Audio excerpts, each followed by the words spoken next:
Welcome back, everybody, to the Being Mother Hustler podcast. And I'm so pumped because I have the CEO and founder of Cali'flour Foods, Amy Lacey. And this has been a long time coming. We spoke together in, September at Spark Portland. Yes. Welcome, my dear. Welcome. Great event.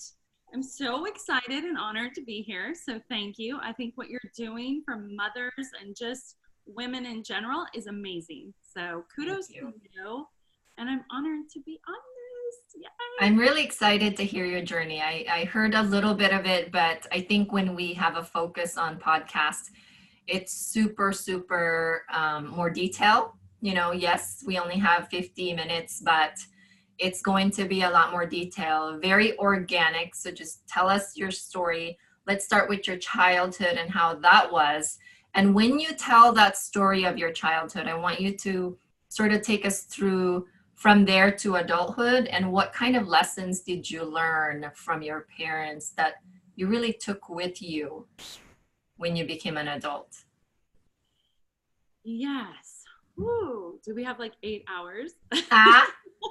I have a drama background childhood, but I will try to keep it because I think I have a childhood that is very similar to a lot of people's childhood. So I used to have that martyr mentality about my childhood. I used to be resentful, and I used to think, woo is me. I'm the only one that ever experienced this. But as you start talking to other women, and I'm in a place now in my life where I do get to talk to a lot of amazing women, and lo and behold, it's interesting that, for example, you mentioned the Lewis House Mastermind. That group alone, in that group, most of them have had an unusual childhood. So I wonder if anybody's done a study to show unusual, tough children upbringing, childhood situations, unlike my own children. There's some correlation, because they haven't made, if there's some correlation to entrepreneur and success to rough childhoods. I'm not sure. But I noticed in that mastermind, most people had struggled in some point and made a message out of their mess. And that's my big thing, is make a message out of your mess. So my biological father was an alcoholic, eventually drug addict. My mom left him at 2. And I praise my mom all the time for the strength that she had to leave him, because her parents were products of the Depression. So their attitude as far as supporting my mom to leave my dad was, you made your bed, you lay in it. And that's what my grandma said to my mom. And I love my grandma dearly. She's passed on, but she grew up in this really tough time herself. So I don't blame her for that, but my mom had no support. So it was tough for those before my mom got remarried. It was really tough. And I didn't know as a child, she did a great job of protecting me of how poor we were. So my grandma used to make my clothes, and I have school pictures with lots and little shirts with a big old A across the chest where my grandma embroidered. Like she loved to do embroidery, and she loved to make quilts. So she would monogram my clothing. It's so funny. Wow.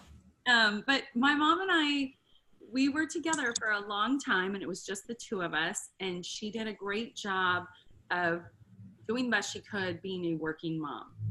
So often I talk about what I ate as a child, and I'll touch on that, and I won't elaborate too much, but a lot of times I had rice cereal. So white rice with milk, sugar, and cinnamon. We had a lot of hamburger patties and a lot of fish sticks, a lot of foods that I definitely probably wouldn't feed my kids at this point. I mean, we eat hamburgers, but I don't feed them a lot of that quick processed cheap food.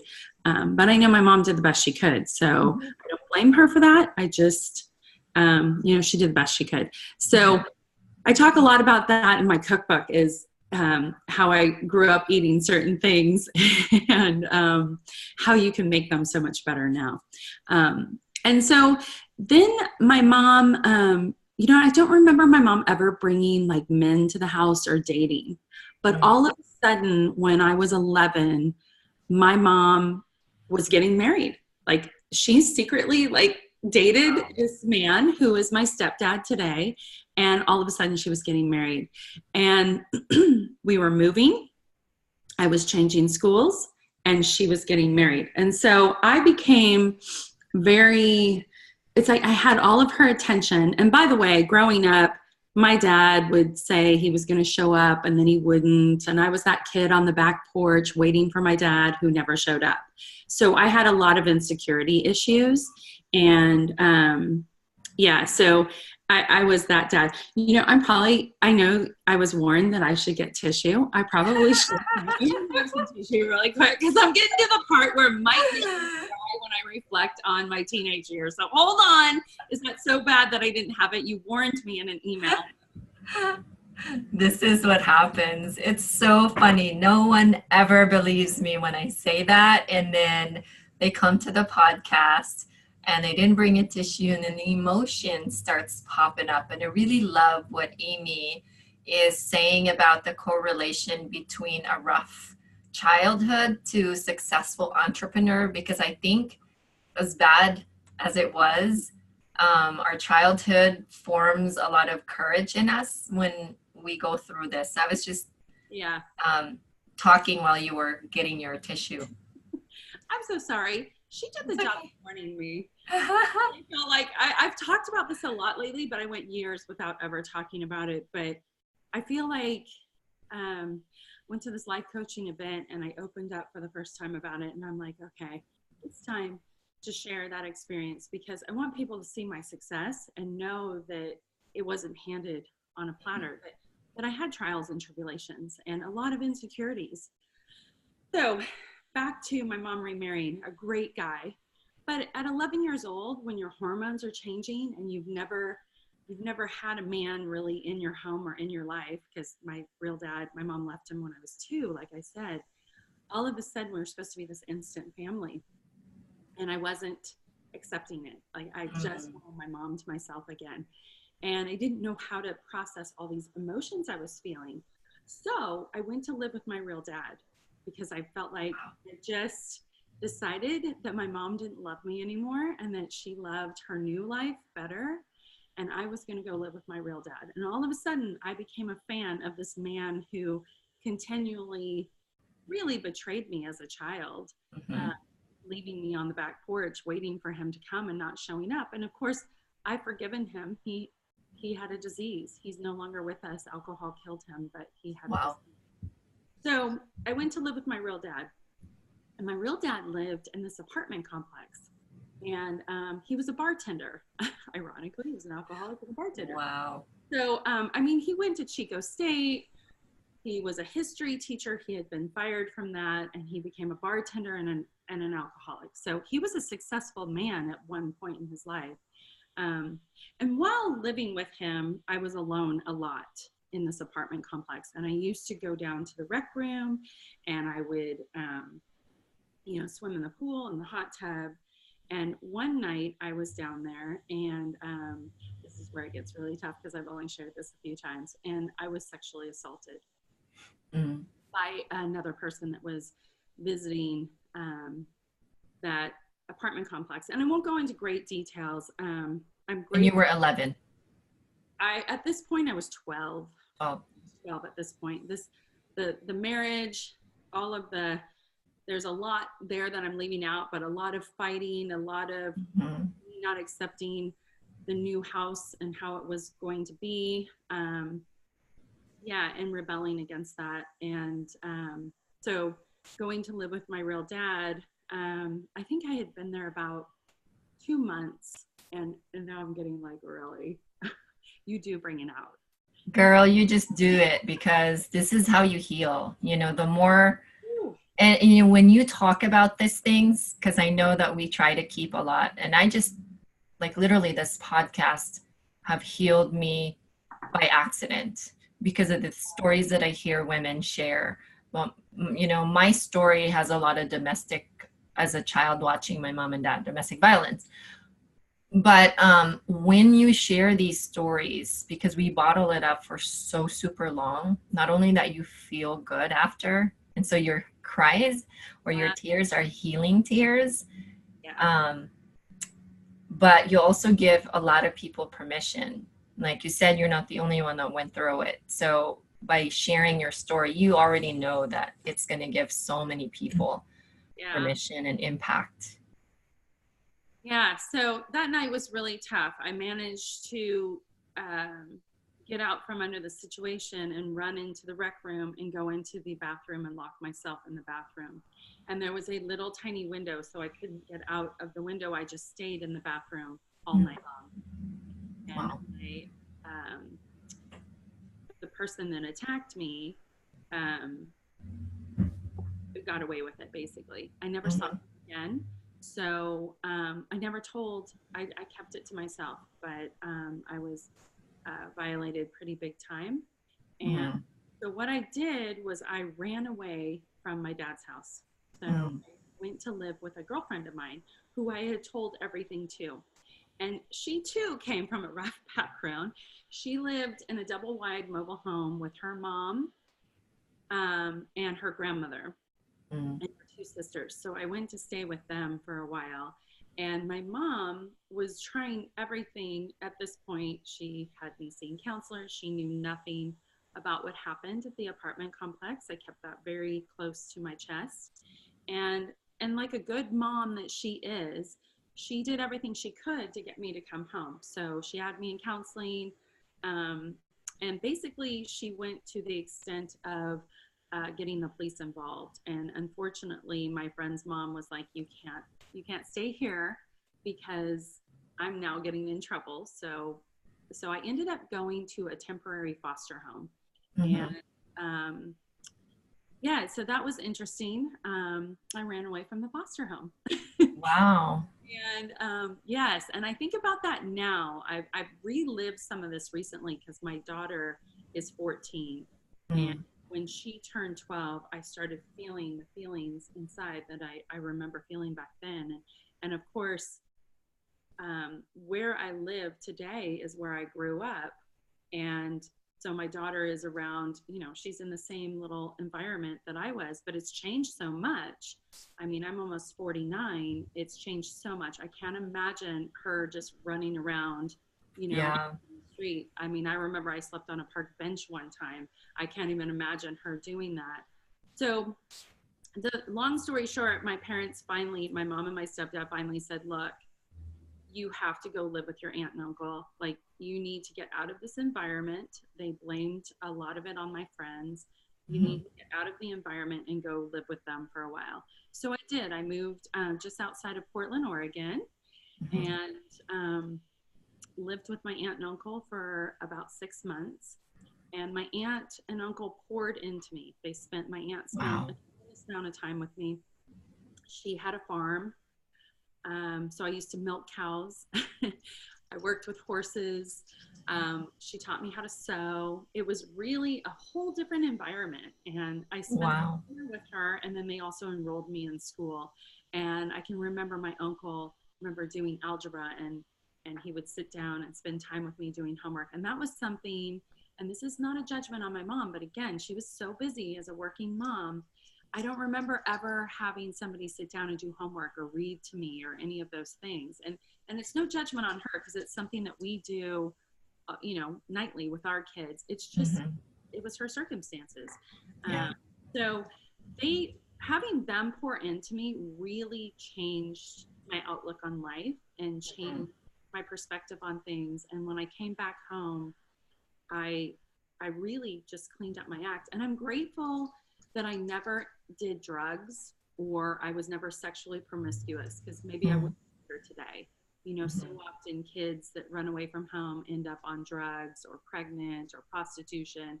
None of that came my way. I just was a lost child. I just was a lost teenager. I didn't feel loved. And I share a lot of stories with my kids now because I want them to know, I don't know how I graduated from junior high. Couldn't have. The teachers and the school saw something in me. And I know I was really smart, but I didn't go to school. I just ditched school, and I ditched life in general for a couple of years. That is childhood, it was rough from the age of 11 till about 14. Very, very Wow. rough.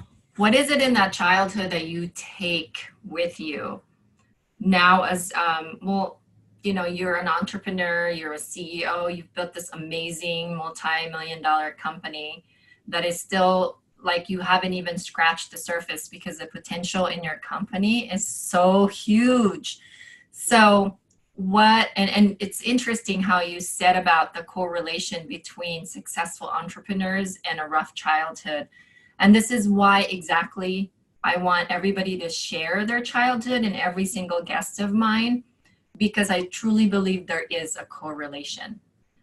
In every person that I talk to, when I have them paint the picture of their childhood, and as myself too, and like you, I went through a patch where I was a black sheep. Like I think we just go through that because we are seeking for something. Because as a child, we didn't have something that we were seeking for, something that sometimes it leads us in the wrong path. So what is it in those hard, tough runaway moments that you think you can now, not only as a parent, by the way, because I know I parent very differently than my parents because I didn't want to do the bad things that they did, but I also want to apply the good things that they also brought to me in my life into my kids. So talk about what you learned through that, and talk about what you learned from your own mother that you now use and apply as a mom as well. Absolutely. So 100%, I believe my childhood has contributed to the success of this business. And I say that because my mom, my grandmother, they're survivors. My mom's a survivor. I mean, she's a tough person and she works hard and she knows what she wants and she goes after it. And my grandmother was the same way. I mean, I like to say that I broke the chain of abuse because I have a wonderful husband who is a phenomenal father who came from a very different background. And next month we'll have been married 21 years and we have 3 children. Wow. Congratulations. Phenomenal. He's nothing like my dad and nothing like my mom's dad. So when I say my mom taught me how to be a survivor, she grew up with her dad was physically abusive to my grandmother, and in a time where you didn't have divorce and you didn't leave, my grandmother left with 3 girls. My mom has 2 sisters, and so my mom saw my grandmother survive, and they were homeless for a while. They lived in a car, and my mom was, went to school and she was a cheerleader. She did very well. She got straight A's. I mean, nobody knew what was going on behind the scenes. You didn't talk about it back then. You didn't talk about things like that. And then I too was a survivor. Watching my mom survive, leaving my dad. I know that wasn't easy because he back then he was a history teacher. He had the financial means to support her, and she had this baby, this little girl. And she chose to leave because she could see that after he was done with his day job, he was getting drunk and she didn't want to be a part of that. And so she taught me that survival mode. And I think that's, I survived through those childhood years. There's been a lot of things post-childhood in my life that I've survived and moved forward. And I think the other thing is that my mom has always taught me that no means no to a man. No means no, yes means yes. But also to an opportunity of something that you want, no means next opportunity. So when I say no, there are different ways to say no, and that's kind of confusing probably, but let me reiterate. When I say no to somebody, as a teenager, no, you cannot, I will not do that. That means no, or no, I will not try that drug. That means no, or no, I will not drink alcohol. That means no. But in business, no is the next opportunity. We just got to get creative to figure out what that looks like. And my mom had to get creative in what she did. So she carried a job at the university that required a college degree. And my mom didn't have a college degree, but she showed them that she had the skill set to be able to do that job better than somebody coming out of college. So Wow. phenomenal. Eventually, once she married my stepdad and moved and stuff, she had a phenomenal career. And I often praise her because she did something that required a degree, and she did it without a degree, and she's extremely successful at it. So she's taught me how to be strategic, how to work really hard to get what you want, and Mm-hmm. have boundaries with people, and to have ethics and morals and set those up and be firm with those. So I truly believe that if I hadn't gone through all of that, um, I wouldn't be where I am today. And it's funny because my mom and I were just talking about it the other day, and it's hard for me to talk about it with my mom because as a parent, I think my daughter's name is Caroline, and I think if Caroline did, put me through what I put my mom through, I don't like you don't know where your child is. How do you survive that? And so we started talking about that. Wow, that is amazing. And your mom has a lot of things in common with my mom. And unfortunately, with my mom, every generation has a different set of issues. And I think that your mom's generation, we're starting to, which is my mom's generation as well, starting to really wake up to the reality of if this husband is not going to take care of or care for me, then I need to leave. And having the strength to do that, even though the elders were telling her or advising her against it or not supporting her decision, because that's what my mom had. My mom only had a mentor who's my grandma and my dad's mom, which is even tougher. And my mom grew up in a really poverty-stricken area in the Philippines, and she had no high school education, so she also did not have a lot of options. And that's why with the way that I run my life, and which hurts a lot of relationships too, is that I'll never depend on a man, and I'm always chasing my dreams, and I don't care what other people think, including my husband or my partner or whatever. And it hurts. It's good and bad because I'm so driven that I just go, and I forget that I have a husband to talk to before making a decision. And I think a lot of us just gets all those from watching our parents. But kudos to your mom for actually making a move that is so bold, you know, and showing you an example. And I think my mom showed us her strength very differently, and your mom showed her strength very differently, and both have a lot of strength. So I'm so glad we're talking about our mom, because the other thing too that I love about my podcast is the mission has become two. One is to validate people like you and me who's had rough childhood, and to validate women that wants, or moms who wants to be an entrepreneur and go for their dreams, and not sacrificing that through motherhood, and not sacrificing motherhood through their dreams, which is vice versa. And also for foster kids that don't have moms, to be able to plug into a podcast and get a hold of something like this, to hear other moms. What are moms like, Yeah, definitely. It's interesting too, because I have two boys and a daughter, and all three of them are so supportive of this business, and they're so proud. And my husband is very supportive, and I'm gone a lot since the cookbook, especially. I've been gone a lot, and I think having their support and knowing that they're sacrificing having a mom at home right now, and having them understand that and appreciate it and support it, because we have these family meetings quite frequently, and I'm always doing a check-in like, hey, I'm supposed to go for this length of time, I'm going to be in this city, I'm going to be doing X, Y, and Z. Are you okay with that? This means dad's helping you with your homework, or we're bringing in a tutor, or you're going to have to make dinner. Can you do that? Are you okay with that? And they're very supportive. So I'm always checking in to make sure. And then the other thing is, I was a stay-at-home mom. I had an online business, but everything I did was from at home. And when the kids Wow.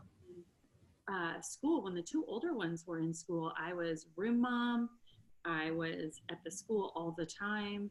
I mean, I went from that to running a business and being gone all the time, and their dad taking my place and cutting back in his own career to be a bigger presence in their lives Mm. at a time when they're teenagers. I think it's awesome because I never really had that. And so I think it's incredible.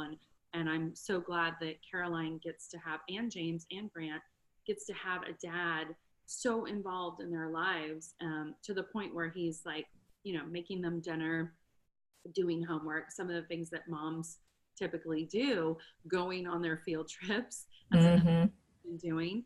And I think it's super cool because it's not like I have never done that. I've been there. I've done that. It's a time where I'm not the one doing that.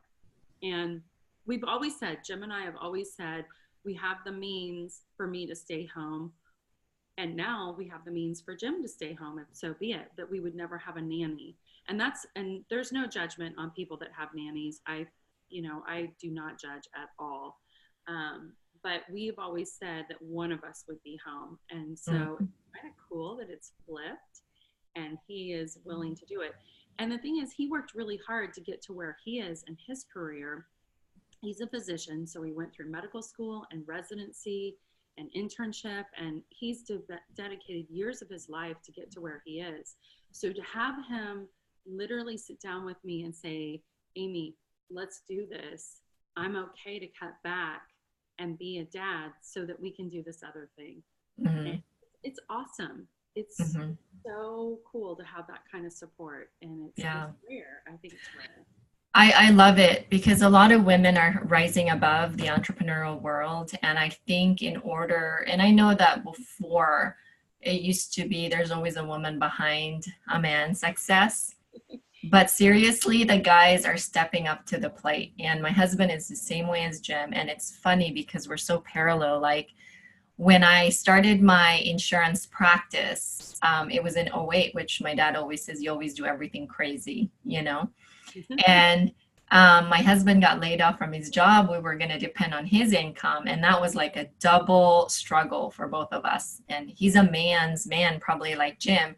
And for a man's man to stay home, it's a huge ego zapper, And so he stayed home for 5 years. And after 5 years, I just had this whole entire new mindset that I didn't want to be in a brick and mortar business. And I was tired of it. And I was looking for more fulfillment, and I wasn't getting it from my practice.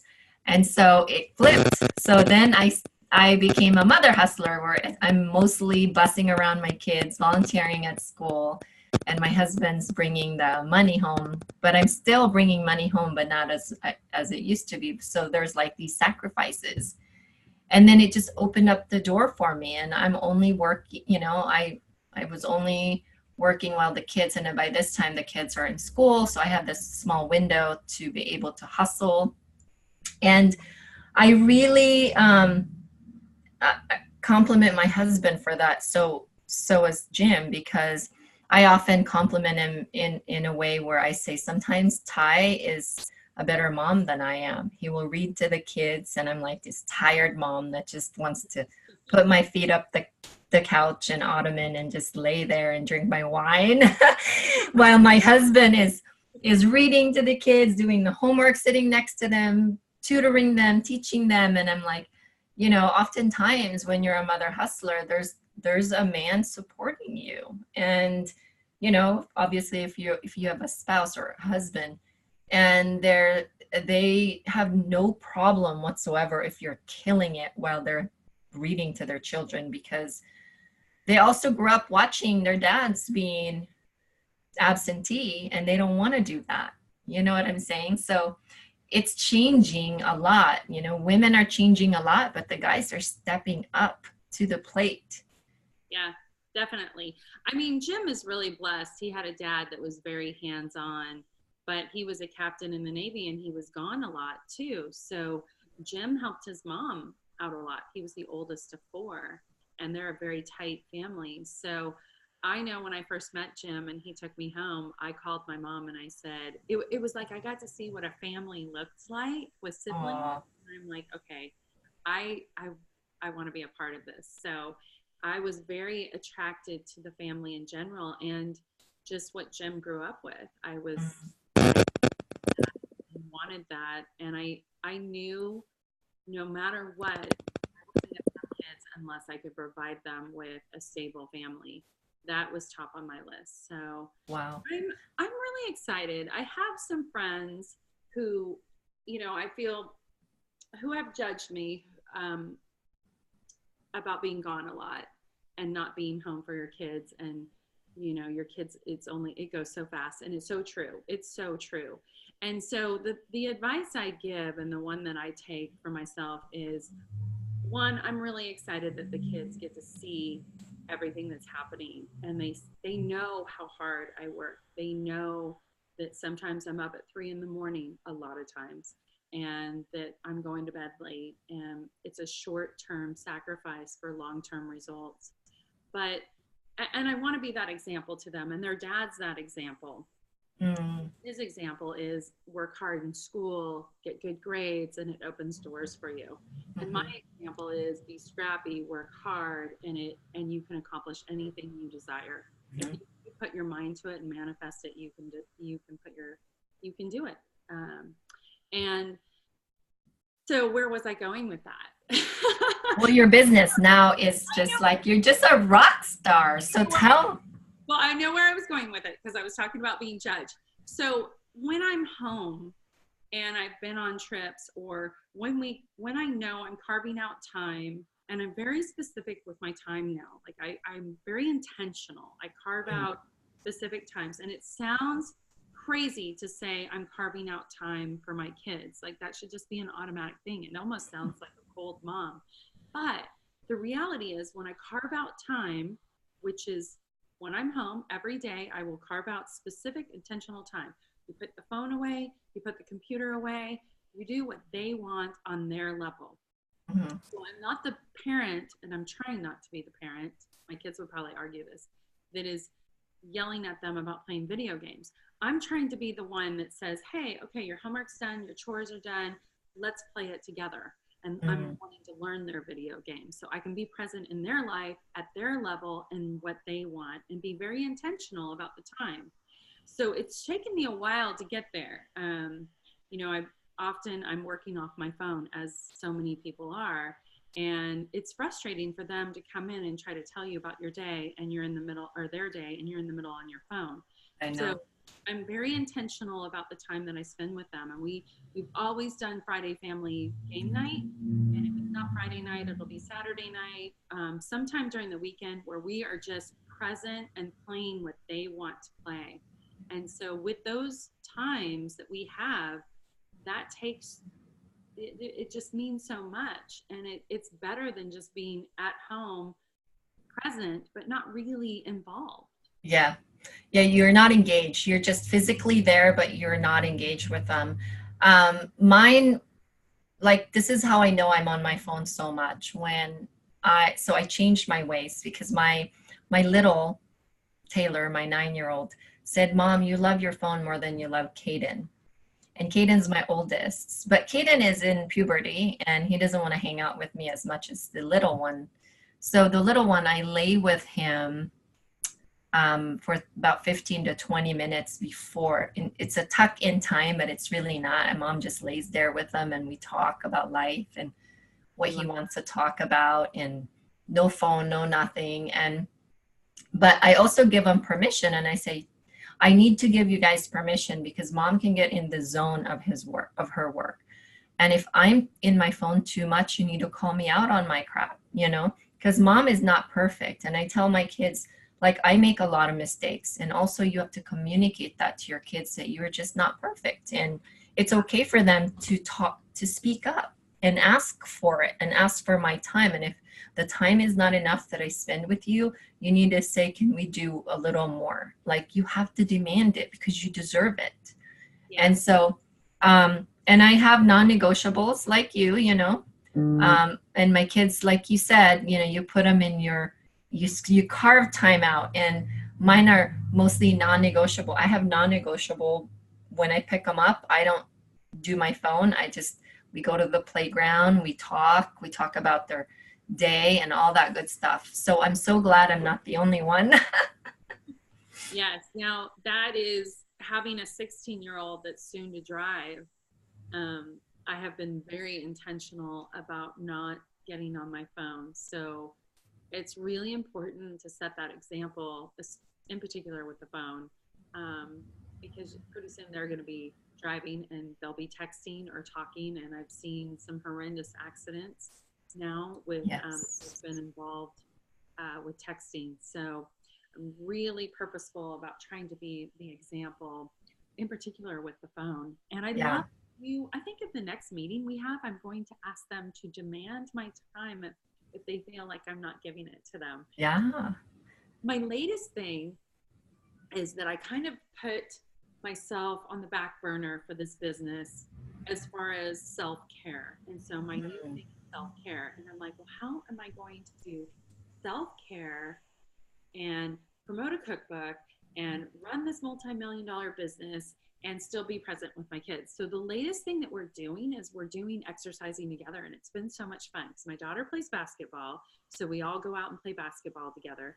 We're on swim team, so we're actually, because it's winter for us still, it's still so cold here, we're going to join a gym with an indoor pool so we can all swim together. So I'm finding that if I can combine my exercise and my self-care with them involved as well, it's great because for timing, there's only so much Yeah. time.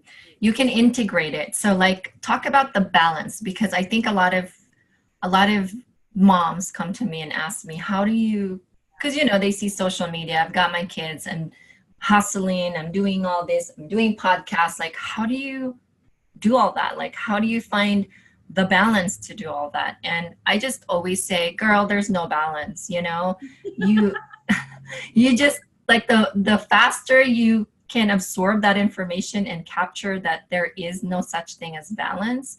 Because if you think about it, if you think of a gymnast that's balancing on the balance beam, they're still moving. Like in order to balance, you have to move around.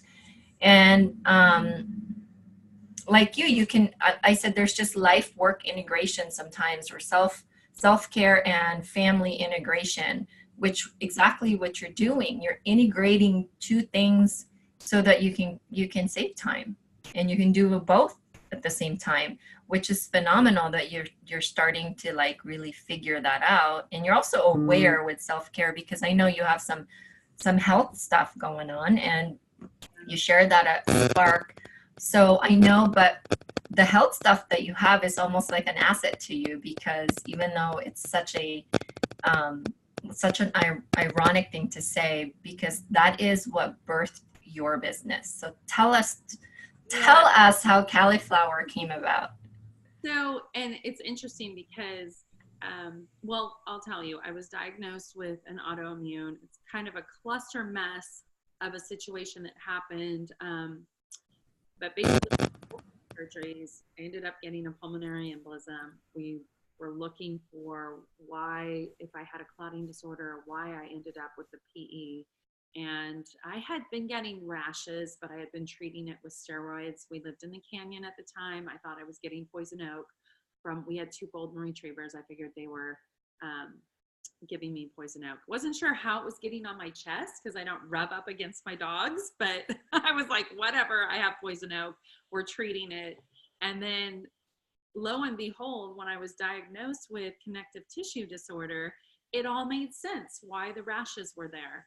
So I was put on a drug called Plaquenil, and I was also put on Coumadin, and I was going to or warfarin. I was going to the Coumadin clinic 3 days a week. And it was just no way to live my life. And you talk about not being able to be present with your kids when you're really sick. That's why self-care is so important. I don't care how busy you are or what kind of business you're running. You've got to have self-care, because I mean, if you fall apart and it happens like that, you're no good to anybody. So that's where I'm at now, where I have to be very intentional about self-care. So yes, I was diagnosed and I was on these horrific drugs. And I actually was basically bedridden for about 9 months, gained a ton of weight. And so when I came off of that and I was on these drugs, I did what everybody does when they're diagnosed with something. You go to the internet And I started researching ways to better myself or try to get myself off of these medications. And then I started meeting with people that are professionals, not doctors, but other people that had great advice for me, which was going grain-free and sugar-free. So I ended up becoming a health coach and trying to pay it forward. And I was working with some other health coaches, and we started serving the cauliflower pizza crust because we had gone online and found the recipes. There were no cauliflower pizza crusts in the grocery stores. The only thing cauliflower you could buy in the grocery store at that time was a head of cauliflower. So there wasn't cauliflower rice, and the rage of cauliflower didn't exist then.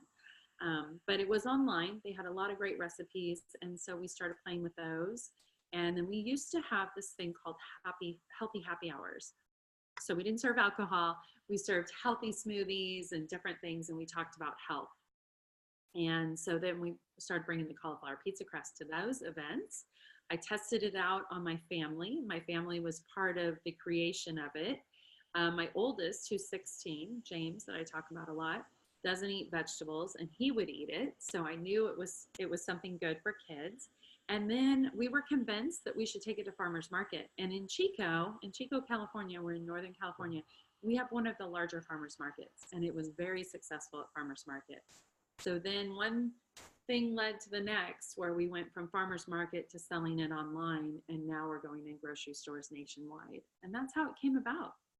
And you know what? I just served with our little jalapeno flatbreads. I just made tacos last night for my family. So it's Wow. a great alternative. And it's been a family event. In 2016, one of my favorite memories is I came home. My family sent me out to the spa, and I came home, and my kids had processed, because at the time I had a cottage license and I was still doing it out of my home. They had processed 300 pounds of cauliflower for me. Wow. And it was such a cool Mother's Day gift. And so they were very involved. Now they're involved, but in other ways. They're not helping me manufacture it. That's for sure. That's amazing. Congratulations on all your success with that, because so Rachel O'Rourke, who I interviewed here on episode 14, used to work with you, and she brought me a box of it, and it was delicious, like so yummy. So I'm so glad it's going into grocery stores, and hopefully you guys get a Costco contract as well. You never know. If that's but you never know. Yeah, Rachel was one of my health coaches early on, and she was the perfect health coach because she was doing bodybuilding, and she knew a lot about nutrition. And I'm sure she told her story. I mean, she went through a transformation of what it's like to eat as a bodybuilder, and it's not always healthy. She was a great health coach, and so it was natural for me to want to bring her on to Cali'flour Foods and help us. And then she wanted to do her own thing, and she's doing phenomenal, and she's helping so many women. So awesome. Sad for her to leave us, but we understood it, and we're okay. I'm happy for her to help. Yeah. So I read something that I resonated with me, that you almost said about the same thing that Michelle Obama said about I'm a very good professional because I'm a very good mother, and I'm caring when I'm in my profession, and I'm a very good mother because I'm chasing my professional dreams, and that gives my kids the model to show them that a woman can do whatever she whatever she wants or whatever she puts her mind to. Like, I love how she integrated both sides. And like, when I read that, I'm like, oh, that's such a mother hustler phrase right there, Yes. Yes. So amazing. Yeah, so I've got to say one thing. I'm so honored and my team put this together for me. It's hanging in our office, but the second week the book came out, I made the same list that Michelle Obama is number 1 always, and I was number 32. But nonetheless, they picked our book cover to highlight and hers, along with like 3 others. So I've got it framed in our office because my name's on that list, and it's amazing. So we made the top 100 books, and Wow. she was number one. And So, number so now you have cauliflower, and now you have cauliflower cookbook. So we have Cali'flour Foods, which is California flour, the new white flour, and then foods. So it's CALIFLOUR foods.com. We're also in grocery stores. We've got the cauliflower pizza crust. We have pasta. It's made with lentils and cauliflower. And then we have Wow. the burgers. And we're coming out next month with topped pizza. Will be the healthiest top pizza in the country out in grocery stores. And then we have the Cali'flour Kitchen cookbook, which was a national bestseller. And then we opened a brick and mortar, which is a pizza bar inside of a grocery store that's similar to Whole Foods, but it's called New Earth Market in Chico. And we have this pizza bar that serves topped cauliflower pizza crust. Amazing. Amazing. It's going phenomenal. Now, what's the name of the pizza bar? It's called the Cali Concept Kitchen. So amazing. Yeah, so behind that, and my kids have worked in that. Matter of fact, when we took it over, we had to gut it and kind of clean it, and they were in there doing that. And James works in there every once in a while, and so they're involved in that as well. But basically, the idea behind it was to come up with new recipes, but then we wanted to also serve them to the community. And we opened right after the fires happened in Northern California. We were supposed to this great party, this great launch, and what we ended up doing was serving pizzas to evacuees and taking it to shelters. So much different approach to a grand opening, and we still haven't been able to have a grand opening because the community here is, still healing, and there's so much recovering. And you can't throw a party with that. So we're still trying to help fire victims. We're still doing donations. So that's been a big part of my life the last few months. That's amazing how you have such a big heart. So you just you deserve all the success even more because you give so much, Thank you. Well, I do believe I run my business off the 5 P's, and I talked about that at Spark, but one of them is paying it forward. And so I absolutely believe the success has happened to me for a reason, and that I need to pay it forward, whether it's teaching people, different skills in business or paying it forward by a monetary donation. We just were on Rachel Ray this week. How exciting. We were going to be on Rachel Ray. We were in Boulder, Colorado, and we were approached to donate some money to a single mom who is trying to clean up the free lunch program. And since I was a free lunch kid for so many years, wow, I was very passionate about giving a check for that because I know what it's like to be teased by getting the free lunch. My kids tell me that doesn't happen in school anymore, so I'm glad. But apparently at this particular program it does. And then Rachel Ray picked it up, and she highlighted us by putting our check up your name. So things like that happen. My point to that is when you pay it forward, it comes back to you tenfold. And if you do it because you want to get something paid back to you, or you do it for money, or you do it for recognition, it doesn't work. It has to be genuine and from the heart, and then it will come back to you. It can't be disingenuous. So I love that we serve, and there's a lot of things we do that nobody even knows about. And then there's things that we do that we promote because we want other people to jump on. It's not to have people praise us. It's simply to get other people motivated to do the same. And it also creates awareness about who you're giving to, especially when they need the publicity because they are just not getting enough funding, but their purpose is super either near and dear to your heart or something that'll make a huge impact, bigger than yourself, bigger than your company. It's always bigger than us, So what is your message to your kids if they were to listen to this? Ooh, my message to my kids. Well, I would want to remind them of the 5 P's that we stand for, which is surrounding ourselves with people that are like-minded, that have the same value system that we do, that we can learn from, that we can teach. The paying it forward, the serving, always doing it from the heart, never doing it to try to get something back in return, but to truly, genuinely care. To be passionate about their dreams, not to feel like, I mean, anything's possible. So not to, think that they can't do something because it seems too far-fetched, but keep that passion alive about your dreams, and you can manifest, and you can pray, and you can create a life that you accomplish your dreams in. I truly believe that. I'm living proof of that. And then perseverance is a big one. So, when they're having a bad day, or they failed a test, or life isn't going exactly the way you want it. And I see it daily in my business. There's a lot of highs and a lot of lows, but not a lot in between. And so to get through those lows, you need to take the highs, the whatever you did, the great scoring basketball game, or the straight A that they got on that test.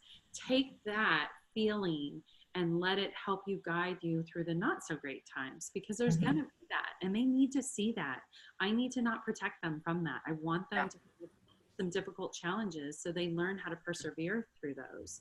So those are my P's. I feel like, and my 5th P is a product, having a really good, clean product. So I would like to encourage them to eat less sugar, to be healthier, because I think what you put in your body, I'm living proof of it, it directly affects everything. Your sleep, you don't get enough sleep, you're not functioning 100%. So yeah, as teenagers, they're a little junk food junkies, and I want them to be a little more mindful of that. But I love them dearly, and they're great kids, and they have really big hearts.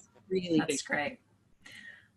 Our parenting always shines through our kids. That it doesn't necessarily shine through us, but it shines through our kids.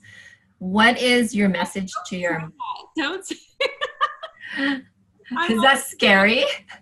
Well, my 14-year-old was a little hormonal, and she said something yesterday, and I'm like, oh my gosh, I must be a terrible parent for you to say that to me.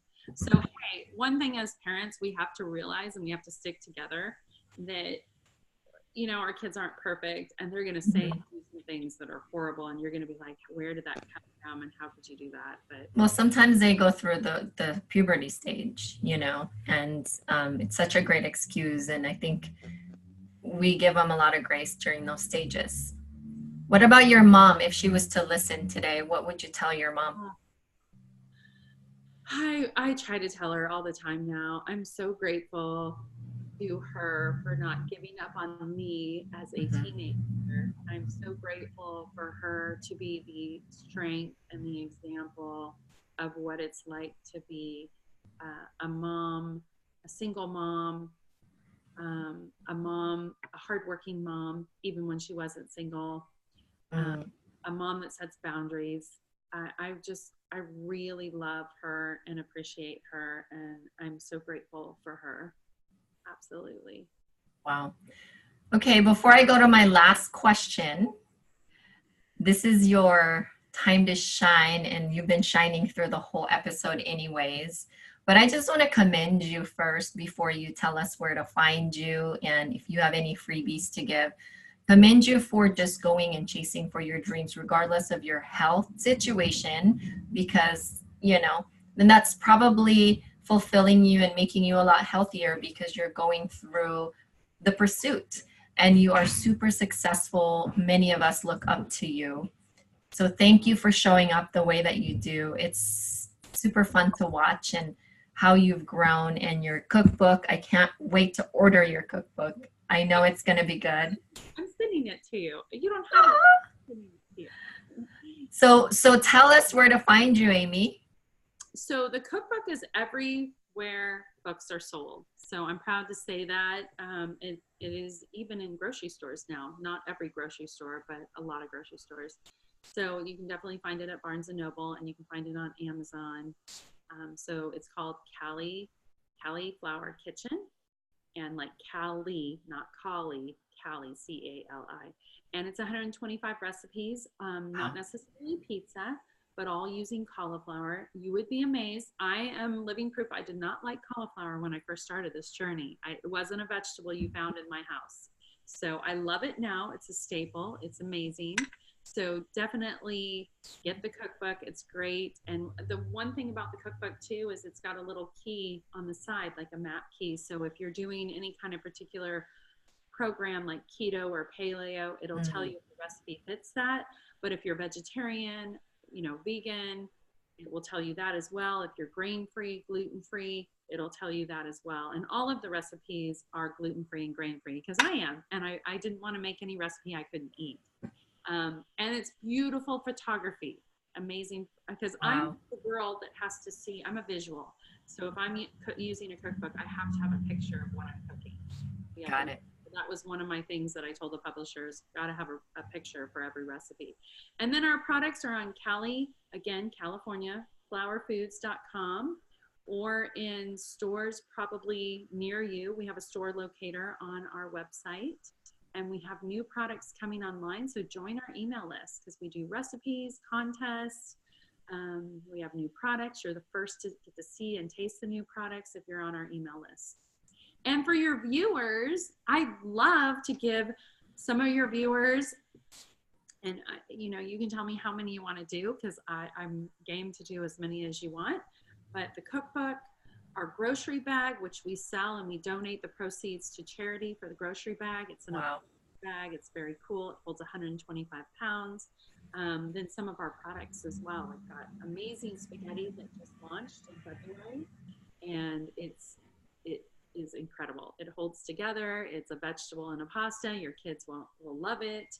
So I'd love to share those products with your viewers. Absolutely. That's amazing. Thank you for that. And she's always on Instagram too at Hey Amy Lacey, and then you're at Cali'flour Foods. I know because I'm there. The Hey Amy Lacey is my personal. I just started in July. It's new to me, but it is literally me answering all the, like if you post amazing. I'm not as good about the DM part, but if you make a comment, I will comment back, and I love being on there. And then the Cali'flour Foods is our Cali'flour Instagram. I'm on there a lot too, but I'm not always on there, but I am on there a lot. So. Cool. Last question. When you heard the word mother hustler, what came into your mind, and what is your Amy Lacey personal definition of it? So mother hustler, I love that name. It's so cool. I hope you trademarked that name, by the way. Anyways, mother hustler to me, it says that it's kind of like what you read about with Michelle Obama. It's like you are a rock star mom, but you're still a hustler in the day-to-day. Like it's important to you to make a difference, but you can still be at the same time. And so I love that. And I would say my mother hustler is really being intentional. Intentional is my word of the year. Being intentional as a mother and being intentional as a business owner. So when you say your yes is your yes and your no is your no, setting boundaries, being present, and forgiving yourself for when you can't be, when you're gone a lot. And, awesome. Yeah, that's my definition of mother hustler. Well, thank you so much for everything. I'll connect with you about what you are giving away. We'll get all the details, and I appreciate you for being here and just showing up the way you are always showing up. So thank you, Amy. Thank you for your time. It's been so much fun. Thank you. Love it. Yes. What you're doing.